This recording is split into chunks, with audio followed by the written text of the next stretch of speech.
YouTube'da bunaqangi funksiya borligini deyarli 90% odam bilmasdan ishlatib kelyapti. Agar siz ham shu funksiyani bilmasangiz, shunaqangi funksiya borligini bilmasangiz, hozir o'chirib tashlaganingiz yaxshida bundan ko'ra.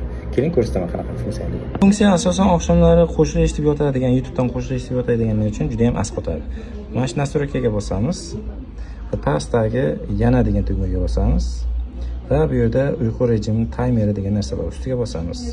Endi siz qo'shiq eshitib 15 minutda uxlab qolasizmi, 20 minutda uxlab qolasizmi, bu yerdan tanlashingiz kerak bo'ladi. Masalan, men asosan 15 minut, ya'ni 15 daqiqani tanlayman. 15 daqiqani tanladim. Mana ko'rganlaringizdek 15 daqiqa qoldi deyapti. Endilikda siz qo'shiq eshitib yotgan paytingiz ham 15 daqiqadan keyin avtomatik pauza bo'ladi.